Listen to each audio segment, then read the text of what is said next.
So welcome to the webinar, Community Futures, Using the Future in Collaborative Changemaking. This is part one of a two-part webinar, so I hope to see you all here for the second part. Thank you to our wonderful panelists. All right, so we're going to get started with a few slides. So first, the land acknowledgement. So Turtle Island, or North America, has been home since time immemorial to the ancestors of First Nations, Métis, and Inuit people. We recognize that in this territory, Indigenous rights holders have endured historical oppression and continue to endure inequities that have largely resulted from the widespread failure of non-Indigenous treaty people to hold up their responsibilities. And in a moment, I would love to hear from all of our wonderful members who are joining us today to hear where you're coming from. And we also have our African ancestral acknowledgement, that those who came here as settlers, as migrants, either in this generation or in generations past, and those who came here involuntarily, particularly through the transatlantic slave trade and slavery. We pay tribute to those ancestors of African origin and descent. And now I would like to introduce our host for today, Daren Okafo from the Tamarack Institute. Thanks, Mairead. Really delighted to have folks here today. Really looking forward to this chat. And I just want to welcome Riel Miller. I first met Riel a couple of months ago in Lancaster. I think it was in September of 2024 at the Anticipation Conference. And I was immediately kind of moved by his presentation of how a futuring approach was used in some community development work in Africa. And it instantly kind of appealed to me that maybe we should have an ongoing or an introductory conversation in our sector about how we might use futuring. But just to kind of lay the groundwork, let me just present Riel really quickly. For over 40 years, Riel has been co-creating innovation, leadership, and transformation in both the public and private sectors around the world. He has pioneered the discipline of anticipation and one of the leading tools for engaging in both research and capacity building around futures literacy. He's a highly experienced designer of processes for thinking about the future. Currently, Riel is working with universities, governments, companies, and think tanks from around the world to introduce an anticipatory systems and processes approach to understanding the attributes and role of the future.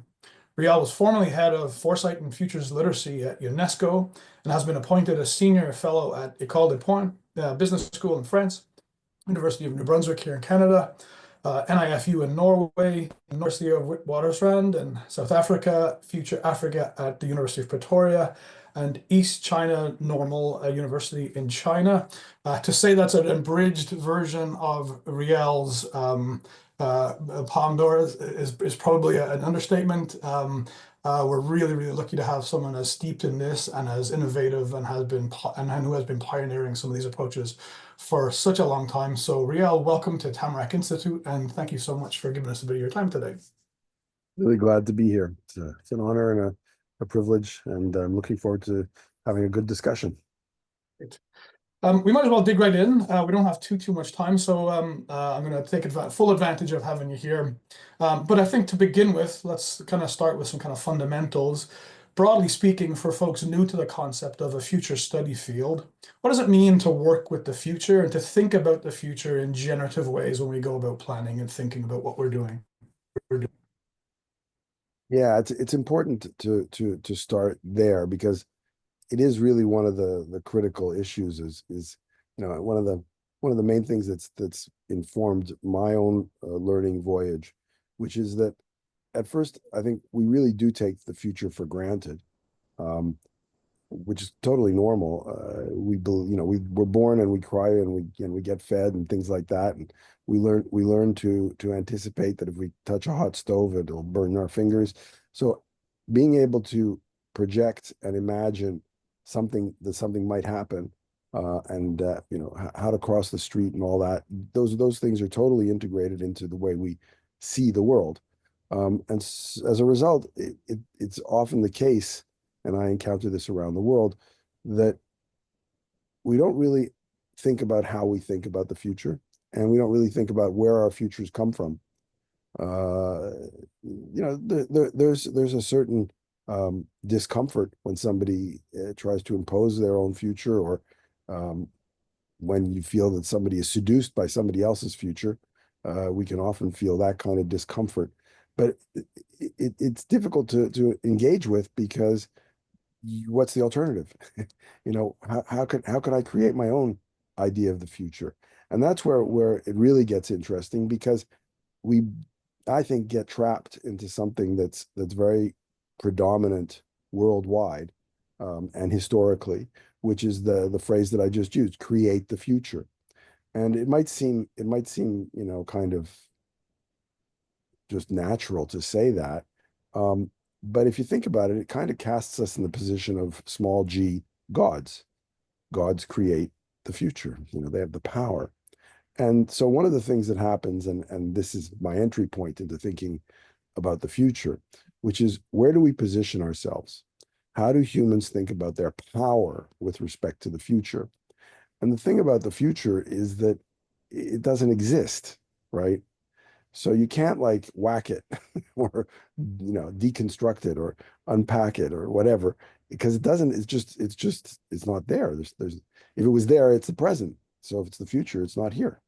And so that leads to a complication that I think we pretty quickly learn to ignore. Meaning, I make bets. I cross the street, or I decide to go to this place, or go to dinner here, or become friends with somebody. You make all these kind of choices, but you do it on the basis of imagined futures that you kind of take for granted. Oh yeah, it'll be good to go for dinner. Oh yeah, it's good to have friends. And you have this idea in your head, and you say, where does that idea come from? That image of the future. It's imaginary. What creates my imagination? And so, to not go on at too great a length, this is really about getting to understand the relationship between our imagination and our perception, what we see.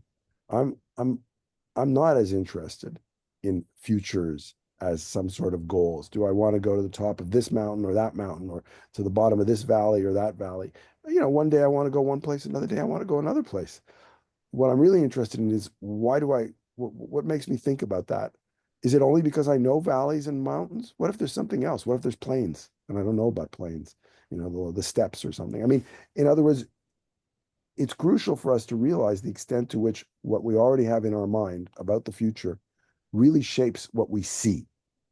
It's really even hard to notice things that we can't include in our future. And most of the things we include in our future are from the past, because that's what we know. And so we project the past into the future. So when new things come along, like people we've never seen before, or tastes or perspectives that we don't understand, languages that we don't get, we go, oh, I don't know that from my past. It's not projected into my future. Sometimes you can't even see it. You just assume they're like you, but maybe they're not. And so how do you get better at opening your mind to futures that don't exist, and then to futures that don't constrain your perception of the present by the past? And that's what futures literacy is about. Fantastic. One of the things you helped me make sense of is kind of disambiguating this idea of our kind of innate ability to anticipate, and then this larger body of work that's the futures. And I was kind of thinking through this the other day, and I was thinking about the example of Napster, and how the recording industry had been hold on, recording, deployment, delivery, release, all that stuff for all close to 100 years. But they failed to anticipate the impact of new network technology. Whereas a group of kids who had spent their teenage years sharing mixed CDs with each other were heading off to university, and they anticipated this separation, this lack of ability to connect with each other on an ongoing basis. And one of them who was particularly clever at coding decided, there's this new thing called the web. It networks us, it's peer-to-peer. Maybe I'll just anticipate a way for us to keep connecting via the web. And lo and behold, we invent Napster. And in a matter of months, the stranglehold, the juggernaut that was the recording industry, ceases to have a stranglehold. To me, that was like, when I was trying to think through anticipation and make sense of how you disambiguate those pieces, that the fundamental difference between between one group anticipating a change or anticipating the blank slate that was in front of them, and another group who had failed to anticipate because they'd become mired in their own kind of stability and their own ability to generate profit. But since we have you here, like, could you help us understand what that means? How do we move from talking about this nebulous thing like the future and futures, and how do we bring it home to us in terms of like how we anticipate things and that innate ability we have to anticipate new oncoming realities? Okay, so great example. I've got lots like it. But let me just be let me try and break, kind of slow down the connecting here. There's intermediate steps, and I don't want to replace the word future with the word anticipate. The word anticipate, pardon me, sounds a lot like I'm going to know in advance. I will anticipate what's going to happen. But there's an effort here, and language betrays us. It's not always adequate to the situation. The word anticipate is hopefully a way for us to invite a diversification of what we think about when it comes to the future. And the version of the future that you described had a bunch of different components to it. And the one that interests me, first of all, is why did anybody see what they saw? In other words, why did they see this opportunity that you talked about, which is peer-to-peer? Now, I'll give you another example of something that has to do with perceiving things without anticipating what that means. All right. In other words, without knowing what the future might hold, but simply taking advantage of novelty, something that's new conditions, new situations that are emergent. That doesn't even mean that they're caused. They're simply conditions that are ripe. They're experimental conditions, and something germinates, something pops. Okay. So it's not like somebody puts their face and says, this must happen. It happens. It emerges. And it emerges because, in this case, you see things that you can do. So let's take the example of the castle in Bruges, in Europe here, where one of the, at the time, nobles decided to create a market inside of his castle. And he decided that he was going to impose certain rules on the way the market inside his castle worked, because the market was messy and full of disputes and who paid in what and who agreed to what and what, so contracts and rules for transactions and stuff like that. So this is, 500 years ago. And those rules were not something that the noble implemented on saying, aha, I'm inventing capitalism, or I'm going to create the conditions for mercantilism, and that's going to lead to double entry bookkeeping, and double entry bookkeeping is going to lead to banking in the current form. Except, no, they don't. You have no idea. We have to be exceedingly humble, I think, when it comes to this, and they're really, I think, try to move away, let go of the imperative that is so powerful to say, I know what I'm doing, and I'm doing it because I know. And say, no, I'm doing it, not that I don't know. I mean, I don't know what I'm doing, but I'm doing it because it's there, and it wasn't there before. And so this is entrepreneurial, it's innovative, it's experimental, it's full of failure. And oftentimes the story of the experimenter who, for some reason, was a day late or a day early, never gets told. But the story of Steve Jobs or a Napster example, that gets told. But it's really not any different than anything else. It's just that in an emergent world that we live in, with a kind of evolutionary dynamics where things happen and things compete and things succeed and don't succeed and are not designed to be the best or the worst. They're just emergent in the context that they're emergent in. We're part of that. And so one of the things that I think is central to trying to make sense of the diversity of anticipatory systems, to go back to your use of the word anticipation, the diversity of anticipatory systems is that we have many different ways of relating to time and to our agency. And it's not just, do I build something like a pyramid that'll last 5,000 years? Yeah, that kind of would preoccupy you if your relationship to time is one of eternity. And it's right there in the pharaohs, all their ideology, which created a civilization that lasted 3,000 years, very preoccupied with eternity. And it's not the only civilization that's been preoccupied with eternity. But if we focus our relationship to time on eternity, well, there's a lot of things that we don't notice, like ephemerality, like the instant moment, the things we can't share, the things that don't have any meaning to anybody else, just have meaning to us. Are they meaningless because we can't put them into some sort of intertemporal communication where they last, where they have durability and permanence? Only the things I say that can be written down and recited afterwards by others have value. Come on. What are you doing to your life if you do that? Most of your life is not going to be like that. Maybe one instant of your life, and maybe not. So I just want to try and kind of introduce this awareness that we actually relate to time in multiple different ways. We do that because we have no choice. And we also really relate to the world with an awareness that it is creative and surprising and will always be surprising. And today's world, where we get locked into the monoculture of let's know the future, let's plan the future, let's achieve the better future, and it could be anybody's better future, that is still a monoculture.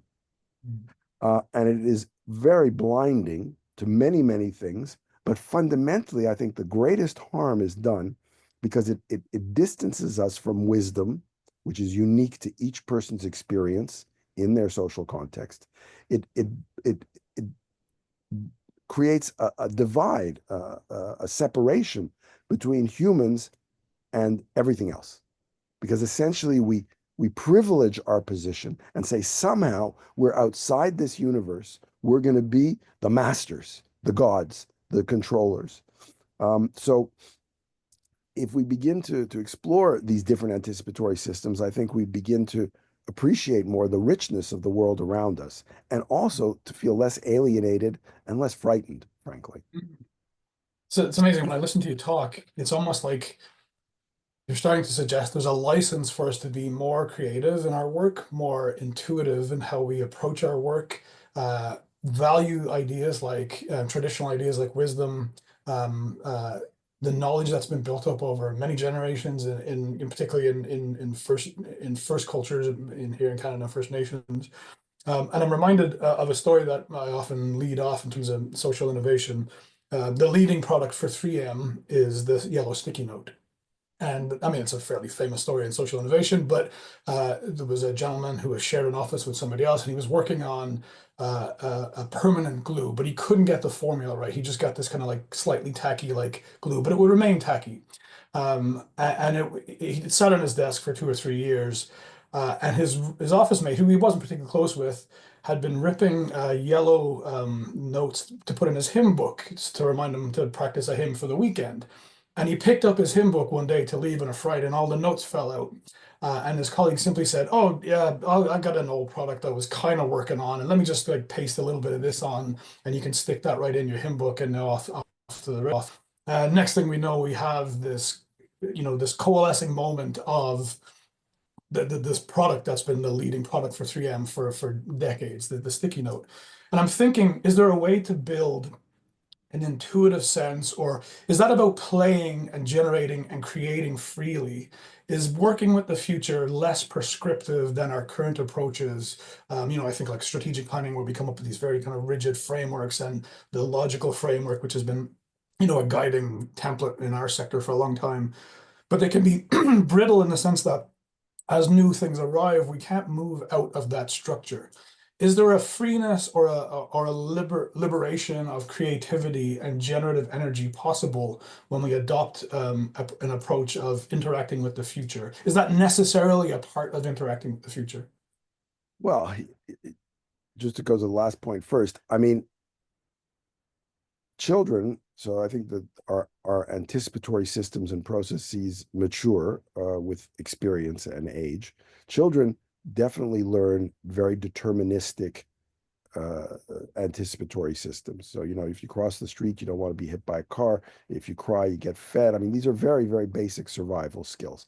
And it leads us into a version of framing. So the frames that allow our imagination to function, which is highly causal and prescriptive, and is meant to attain certain outcomes.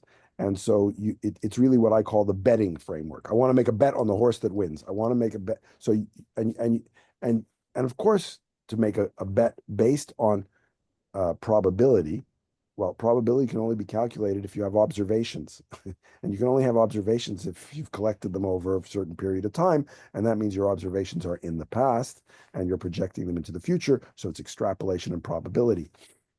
And that's super familiar and comfortable and comforting in many circumstances. But when we start to encounter the surprises that all of us learn and live with, we end up in this cognitive dissonance, which can really be very painful. So now think of adolescence. So you move into the adolescent period, and all of a sudden, the idea that you need to know, that you need certainty, and certainty is what makes you feel good, and your sense of anxiety, the hormone levels in your bloodstream are a function of certainty. And then you buy these fantastic shoes or something to go to the party, and it turns out that five other people have bought the same shoes, and you all look like fools. And you go, oh my goodness, what's going on? I can't plan how to be popular. What's it? And then who am I? What's my identity? Am I really a conformist, or am I and so all sorts of things start to, float around. And just at that moment, we hit that age group in most countries in the world today with the idea that the teacher knows the answer. You better get it right on the test. And that's the only way you're going to guarantee your future, by having a good education and a good job. And otherwise everything's, going to go to hell in a handbasket. And you go, what's going on here? I'm encountering in life ambiguity, openness, uncertainty, not knowing. And I'm being told that I need to be able to rehearse it, know it in advance, and project the outcome. Okay, so like going in really opposite directions. So instead of cultivating and providing situations where we can simulate and play and continue to play with ambiguity and not knowing, we actually shut down learning, because learning is fundamentally related to not knowing. And this learning is not just corporate strategy, which is very important. It's not just budgets and planning budgets from one year to the next. It's not knowing that's related to, who am I? Who are the people I'm encountering? Why is there somebody who's different than me? I don't know what that is. What is my partner saying as we evolve in our relationship? And how can I realize that I do not understand entirely what they're saying, because it's always hard to understand somebody else, and because they change as well. So we encounter this not knowing in every dimension, every aspect. These days, the way I try to describe it is is to say that there's a simultaneity. There's two things at the same moment. You cross the street, but you don't know what you're going to find. And that happens the same always. So those two dimensions, knowing and not knowing, are present continuously in the same situation. And there's a question of your capacity to flip or oscillate or go back and forth, to have the distance, but also to let go. And it's really hard to let go of certainty, because certainty is so seductive, and we've been so kind of encouraged to think about certainty. I want to just take a little stop on this issue of legacy. The generosity of certain of our ancestors was not, from my point of view, that they were telling us what we needed to know, or that they knew what we needed to know. It's to say that they had confidence in us that we would know. Mm-hmm. And that liberatory confidence is fundamentally different from many of the definitions of heritage and legacy. And so the point that I want to kind of finish this piece on is that we are in a madness. most people in the world today, and even the people who don't want to be in it are in it because they don't have much choice.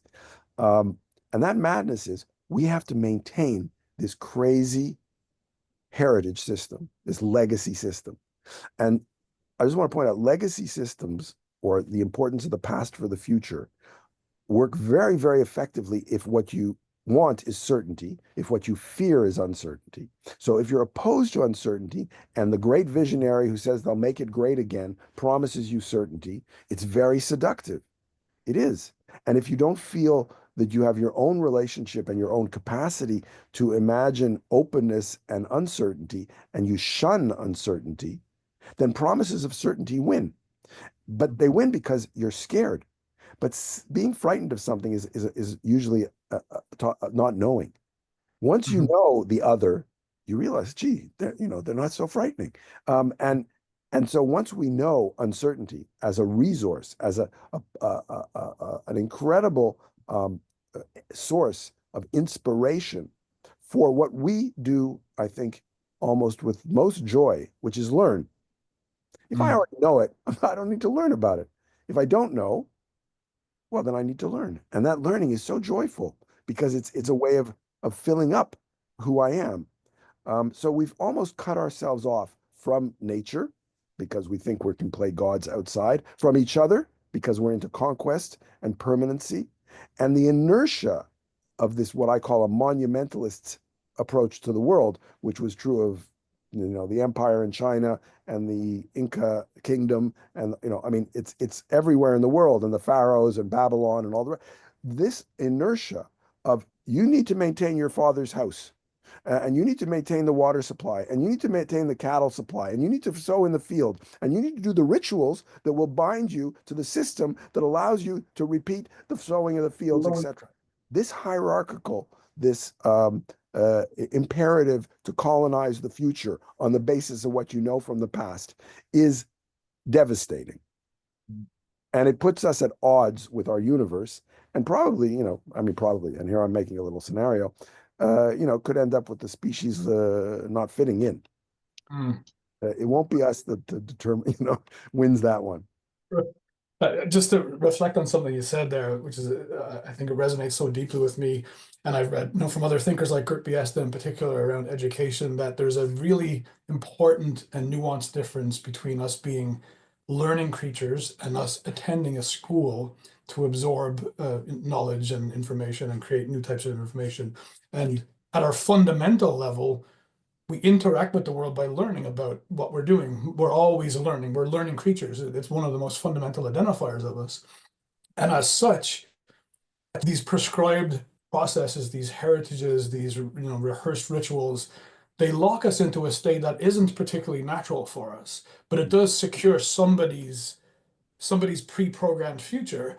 And in essence, one of the things we're trying to maybe do is kind of work our way out of this prescribed role that we have inherited and break free. And it gives me some pause and maybe some hope for experimental art movements, for example, who will quite literally just turn the other direction and say, let me see what's down this avenue. Well, we're all doing work over here. That's great. I love your work over there, but I'm just going to poke down this avenue and see what's down here. I'm exploring, I'm learning, I'm opening new doors, and I don't know what's on the other side, but that's okay. That's part of who I am as a creature. I'm learning about the world. Look, I mean, it's actually quite difficult for us to feel comfortable, though. I mean, so because even when you do that, you have to justify to say, well, I'm not abandoning the world. I'm not just going off of my own narcissistic, enterprise. I'm really trying to be responsible here. This is the kind of back door to saying, well, you're either part of the problem, you're part of the solution, or you're part of the problem. And I mean, I grew up with that. So I was, a kid who went to the anti-Vietnam demos in Washington back in the 60s and early 70s, and I could it's hugely meaningful, right, to be part of a struggle. Okay, but I think we have to be really careful what we're struggling for, and the rationales and the ways in which we situate it, and here I lived for a long time with a phrase from, for instance, Antonio Gramsci, um, pessimism of the intellect, optimism of the will, which seems particularly apt. But it almost always seems apt, by the way. But I mean, at the moment, of course, it seems very apt, given what's going on. And you say all these things that are dying or being destroyed. Um, but I think that the issue that you raise about going off in different directions, what I'm more interested in is kind of how we can become better, so that it's less costly in all sorts of different ways to be experimentalist, Mm. and to not rationalize or justify, well, I'm doing this learning or I'm doing this art because it's going to. And you're absolutely right that there's a piece of that which is just seems completely cut off from the social, the planned, the struggle. If you're not part of the solution, you're part of the problem. So if you don't, buy the ideology, then you're against us. Um, and I don't know how the species is going to break out of this, honestly. I mean, I like to use a reference point that's completely past based and uh, is there because I can only refer to things I already have some idea about. That's what I call partially open, which is maturity. That as we learn um, from experience, we get more mature, and that the species has been really pretty, for the most part, pretty immature, adolescent or prior, childish. Um, and it's not just a question of saying to somebody, well, give the child adult experiences. You can't do that either. You can't force it. You can't accelerate it or something. Do an Alice in Wonderland, give them a pill, you know. And so I think we do have to, again, walk the talk of the humility in not knowing, um, and using experimentation as much as possible. But here's the little fallback that I have to the fortunate or unfortunate logic of the times that I've grown up in and lived in, which is I think we can get better at being experimental, meaning we can feel less fear. And we can also detect, to take your 3M example, that the way we see things actually blinds us. And how can we let go of the way we see things? And this, at a very practical level, so we've been talking kind of abstractly, at a very practical level, the futures literacy laboratories that have been going on around the world, and that are the result of decades of kind of testing and experimenting. For some of you, maybe I ran my first big project on the future of, in this case, it was community colleges in Ontario in 1988. The challenge, the kind of the sense of duty that I felt was that the process needs to build capacity. So it's not a question of supplying answers or coming up with some big technocratic thing, but rather creating situations where people can tap into the sources of their imagination, understand the power of their imagination, and then use their imagination more effectively for what they care about. Okay. And that's a something that, fortunately, I mean, partly it's obviously related to the theory and practice, everybody can do, because everybody uses the future. So future literacy laboratories are a very practical way, from school children to CEOs, to offer an opportunity to access, to begin to recognize and cultivate, to begin to refine and distinguish the way we actually already use the future and become better at doing it. Yeah. So to land us back in so thank you for kind of steering us back into practicalities, and to land us back in the sector then, in our sector, in the community sector, we've often focused on storytelling and narrative types of analysis about the near past, linked with various types of semi-speculation about the near future. And this often manifests as, strategic planning or theory of change. And we use some kinds of versions of forecasting and backcasting often in strategic planning. But how might other tools from the Future Studies toolbox, how might they play a role in our sector, like Futures Literacy Labs, for example? Do you see an image or a vision of how we can connect better by using the future better and by learning to think about the future in more interesting ways?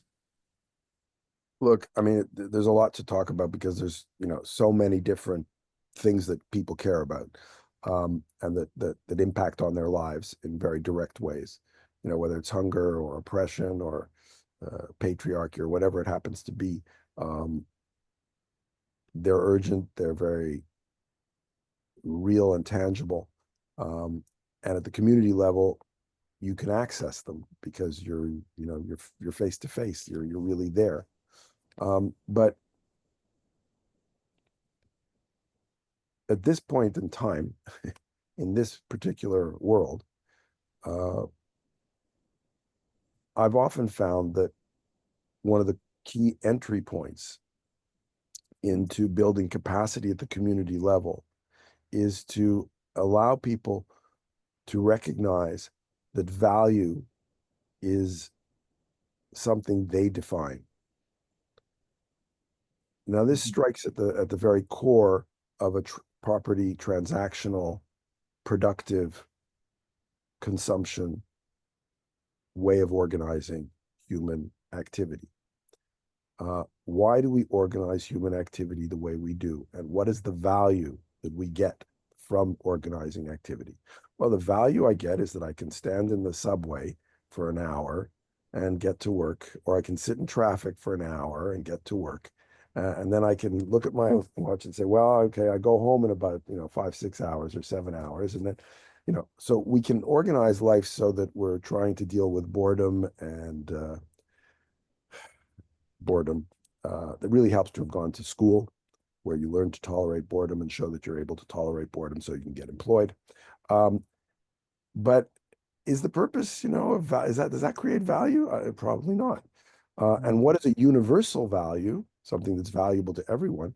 Learning, joy, creativity, difference, because you're creating something new for you. It doesn't have to be new for the world. It doesn't have to be genius. It has to be just something that excites you and that's new for you, that you want to share, that you want to kind of cultivate for yourself even. And so initiating the process of exercising the muscle of our imagination by reconsidering what is value in a community is, to me, a very powerful starting point, because it opens up then a vast range of different avenues for value and learning to be created in the community. And of course, it does imply, to some senses, either ignoring or resisting the dominant convergence and catch-up model of value. So we have a very intrinsic, I want to be like big sister, I want to be like big brother. When I grow up, I will be like the hero. Okay. And that's a catch-up and convergence model. And we all know the story that once you get to that stage, you say, well, wait a second, I don't want to be like them. I want to be like me. And you reject it, and you reject the all of those constraints because you need to become aware of your own context and your own situation. But when it comes to the community, we say, well, look at Singapore, look at Silicon Valley, look at New York City, look at the high rises, look what Dubai is imitating Shanghai, which imitated London and New York, etc. And you say, well, they caught up, they converged, and they succeeded. And so we use that imitation, great flattery. And at the community level, that can be incredibly, I think, debilitating. And it goes so far as, and I think this is true in many different parts of the world, less so in Canada and OECD countries, the Organization for Economic Cooperation and Development, wealthy countries, but where the modern view of time, where the modern view of life and the world and family and all that is not as entrenched, or never managed to make it, the struggle is still happening, where modernism is trying to crush. So there's epistemicide happening, right? And in that context, community economic development is more than finding a good policy, the proper housing policy or water policy or, crop policy or, new agriculture or whatever it happens to be. It's really about trying to reinforce something that's basically completely unexplored, which is what comes next after modernism and industrial society. And we have no idea really what that is. And I'm glad we don't know, because I don't want us to set it up as a target. That's exactly the mistake we've made all along, thinking we know what it's supposed to be like and that we can plan and colonize and determine the future. So encouraging the experimental exuberance at the community level is really, I think, basically the only strategy that makes sense to me. You've said something a couple of times, which I think is really inspiring, or brings with it a lot of thinking. I'm going to jump to Emily in the Q&A. But this thing you said a couple of times is colonizing the future. We run the risk of really repeating our attempts to engage with newness, novelty, new cultures by looking at the future the same way and colonize it. And Emily has asked, in the current state of EDI being challenged, what advice do you have for equity deserving groups and allies to maintain a sense of community and continued collaboration? Well, I mean, there's a bunch of things, and it depends on context. But again, let me talk about entry points, because as a designer, because that's primarily what I do, is I'm a practitioner and I design processes. As a designer, if I'm designing for a tropical climate, I'm not designing for a northern climate. You need to use different materials with different ways of thinking. So in the context where there's conflict, so let's say people are not feeling solidarity, or they're feeling, in fact, zero sum, then using the future as an entry point to let go of the fears and the extrapolations can be very, effective, very efficient. And it happens relatively quickly if it's designed properly, because people begin to realize that their lose-lose future, where it's, I win, you lose, etc. Those zero-sum futures are based on futures that they're projecting from the past. Mm-hmm.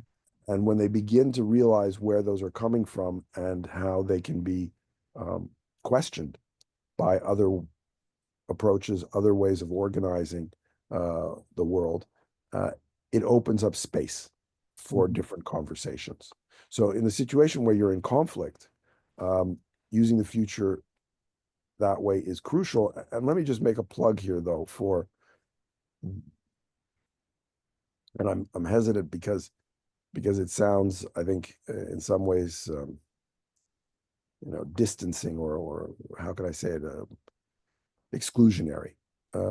But there is a need to distinguish different kinds of futures, different kinds of anticipation, and to understand a little bit of the underlying theory, or the categories, the terminology, the definitions.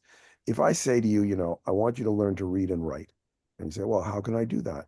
Well, let's start with the alphabet. Let's start with words and sentences and paragraphs, and then you can read and write yourself.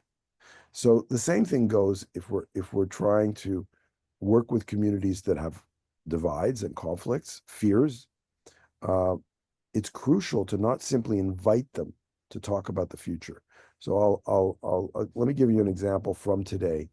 So I was, some of you may know that the book Transforming the Future, Anticipation of the 21st Century, a Farsi edition, Persian edition, came out late last year.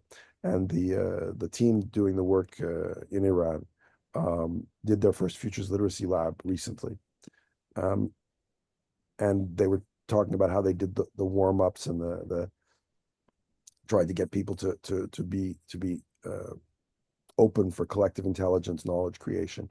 And one of the key things was how to address the fears that people have when they enter into it, and how to take the pressure off to a certain extent. So something interesting happens when you ask people to think about the future. first of all, they're super excited because they haven't, they know it's important. And very often they're not asked to think about it. Furthermore, and this is relevant to the community development kind of scene, a lot of people are still, believe it or not, haven't used sticky notes to put them up on the wall and to do things that have an alternative pedagogy. They're very accustomed to blah, blah, blah, blah, blah, being told and waiting for the expert, the old white man from the south, from the north, I mean, saying, I know this. And so that's super exciting too. So you have this change in pedagogy and you have this invitation to tap into the energy of the future. But that can be deceptive because it's still important to say, if you're going to read and write, you're going to have to start with the alphabet. And from a design perspective, we need to distinguish between probable futures, desirable futures, and emergent futures. And as designers of the process, we need to understand the relationship between what I call anticipation for the future and anticipation for emergence. If as designers, we don't understand that, what ends up happening with all the best intentions in the world, community or other levels, is people end up saying, future is really important. It's super energizing, but it's so important and so energetic that I don't understand it. And therefore, nostalgia, make it great again, expert economist, expert horoscope, expert whoever, diviner, oracle, let them take it. And even if I don't sleep that well at night because I know that they're selling me something that's not true, there'll never be any surprises. Remember the Queen said to the economists, why was there a crisis in 2008, 2009? You should have known. I mean, and how many times you should have known that COVID was going to happen? You should have known that this was going to happen. You should have avoided. Imagine a world in which everything was avoided. You only hit the target. I mean, it's ridiculous. It can't exist. By definition, that's, just not the way this world works. So you don't actually get to security. You get to tranquilizers because your anxiety stays with you, right? Even though you've handed off your imagining to somebody else. So just a word of caution, when designing and inviting people to think about the future, it does matter to have some awareness and understanding of what is the future. That's the ontological, and how we think about the future, which is different for different kinds of futures. The way you think about the probability of winning the lottery is not the same as how you think about winning 10 million and what you'll do with it. It's just not the same. That's wonderful. I think, troubling this concept before the community sector dives headlong into it, troubling it becomes a really interesting place to be, to stay with the trouble, to quote the famous book title, staying with the trouble. For me, I see this through the lens of being an Afrofuturist, and one of the big gifts of Afrofuturism is troubling this universally inherited past, in particular the transatlantic slave trade and the trade. The existential scarring that this has cast across people of color. And as an Afrofuturist, we play with temporalities. And by digging into the past and reimagining a different type of temporality, I'm freed up to entertain different types of futures that may not present themselves automatically if I just remain where I am. And so there's almost like this kind of like the future has the capacity to reshape my interaction with previous existence, with past, and allows me to free myself up.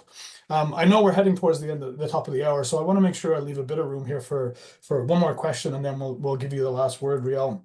But Jessica has written in the Q&A, how do we embrace experimentation within individuals and groups who struggle with deep generational trauma and shame, which get in the way of creativity? And how do we make it feel more safe, which I think is a lovely segue from your last point and a lovely way to kind of bring this conversation to a close. So we've done, thank you for that. We've done futures literacy labs, for instance, with orphans on the island of Lesbos in the Aegean, from Syria, Afghanistan, 12 to 18 years old, using theater of the oppressed as a heuristic, as a technique for people for the children to express their imaginaries. And you have to create a safe space. That's a design challenge. It's a huge design challenge. That's why in the Futures Literacy Laboratory process, co-design, meaning prior to the actual living laboratory, there needs to be a very carefully designed and implemented process of co-design and co-creation. But I think that there's also the issue, and it's a really important one, and we've done a lot of work around this as well. For instance, we did this fantastic lab in Paris, called The Future of Memories of Slavery.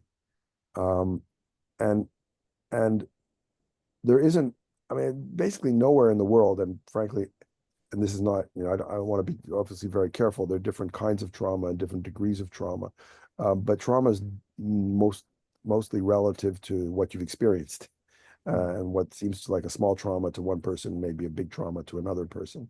And that's not to try and put value judgments on it at all, but to understand the mechanism whereby fear is sustained and manifested, but also shapes who we are and what we see. And so when we work with the trauma of Pinochet's Chile, of the Argentinian dictatorship military, when we work in places in the former Soviet Union where there were traumas, etc. I mean, in Mongolia, where the Soviet Union eliminated by force a nomadic culture and imposed sedentary city-based culture, there are vast remnants of that. But what's interesting is that in this context, we're looking at how you construct your imaginaries. What is the structure and the sources of your narratives?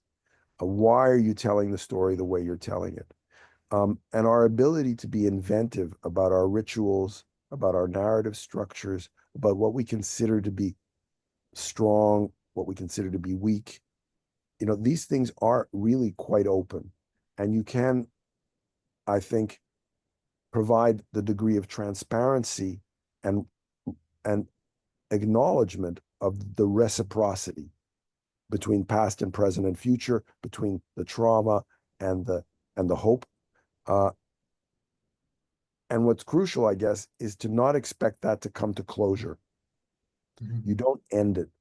And I guess maybe the point to end on is birth and death, is that there's really a fundamental issue here about a universe where birth and death are good. Meaning, it's just, is that things end. Even stability in the climate ends. I mean, it might be for a bad reason with really unequal consequences. We know that. But beginnings and endings are the way this universe works. And it's fantastic. It's amazing. It's spiritual. It's mystical. It's a kind of, it's the source of joy and wonder. To be able to live that more seems like a worthwhile. And in that sense, it's not about stigmatizing, traumatizing, prescribing, or imposing. It's about liberating. And so my hope is that this idea of futures literacy is fundamentally about enhancing the capacity of humans to be free. And if that's not a fantastic place for us to insert this conversation about futures into the community sector, I'm not sure what is. Riel, I just want to extend my utmost thanks. It's always a pleasure. We've talked just a handful of times, but I walk away from every conversation with a page full of notes and a bunch of homework. But ultimately, I walk away with the idea that there's a toolbox, there's a set of thinking, there's a set of knowledge out there that is remarkably generative, remarkably freeing, that is also free for us to access, and is a brand new avenue for us in the community sector. We're in a moment of polycrisis. We're seeing our aspirations towards a future contract more than we did in the past in the sector. And I think, this conversation and others like it have led me to believe that it doesn't have to be like this. We can think differently about our sector and about how our sector looks to the future. I'm hoping we can convince you to come back and maybe have a continued conversation down the road. And anytime, and by the way, I should say there's an open invitation for anybody and everybody to join the Futures Literacy Network, which is a global network. We haven't talked about that at all. And I have to say, Futures Literacy Laboratories, as one way to access this, are being run now around the world, and there's a whole design community to help people to do that. It is not a finished product. This is in process, motion. We're working on it together. for fans of or for folks who are friends of Tamarack Institute, this is the beginning of a conversation, not just with Riel, but with this field of future studies. We'll be exploring futures literacy laboratories as the next couple of months unfold. We'll be trying to form a couple of partnerships. So if anybody is interested in continuing this conversation, feel free to drop me a line. You'll find my email on the website, and you can also book a couple of minutes with me if you want to chat about some of this stuff. So this is the beginning of a conversation. I think I walk away from this with a couple of lessons, but maybe one of them is that the openness of opportunity and imagination about the future is one of its gifts. And we don't have to feel pinned down by the sets of things that have brought us to this moment in history. So let us work together then as a sector. Let us invite these conversations in. But thank you very much, Riel. Really appreciated the conversation. I took a lot away from it, and continuing our chats over the next little while. Thank you so much. Thanks. Take care, everybody. Take good care, everybody. Thank you, thank you very much for chiming in today, and look forward to continuing our chat with you as well. All the best as well.